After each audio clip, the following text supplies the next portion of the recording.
Welcome back. Next, we revisit your target market. Describe the perfect customer for your product or service. What are the demographics? What are the psychographics of your target customer? And how are they different? Demographics are their age, their sex, the jobs they had, their income, where they live, and so on. Psychographics, on the other hand, are the personalities of your target market. What do they do with their free time? What movies do they watch? What books and or magazines do they read? What commercials do they tend to like? What music do they listen to? And so on.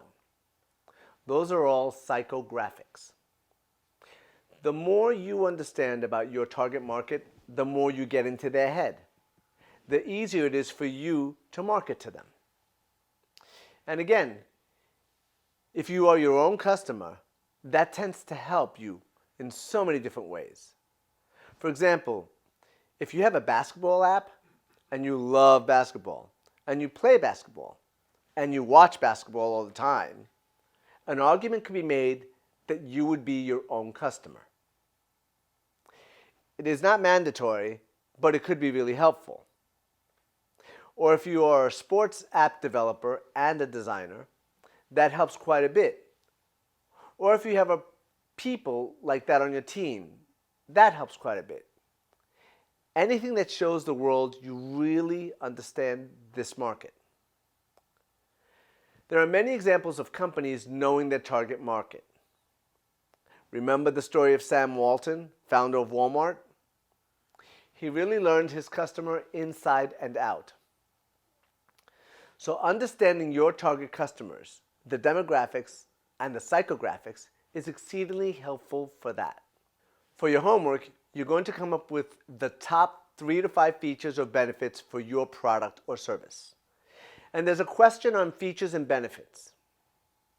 You're going to list one feature and then all the benefits you can come up with on that feature. Do that for your top features. Just write out the top benefits for each one. So with the example of the basketball app, let's say the top feature is like a GoPro with the camera on the band. The feature is recording all your moves while you're live in action, and just list the top benefits for that feature, and so on. These are a couple of things that we are going to be talking about later. I want you to know that they all fit in with the personality of a business. And moving on, there are a couple of things that we're going to be talking about later. That's how you close the sale. What does that mean?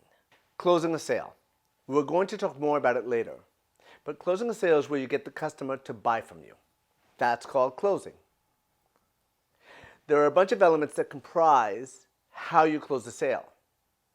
And it's important to improve your ability to win a customer over, how you're going to attract them, and what you're going to do to incentivize them, all to buy your app or whatever it is that you're making or selling.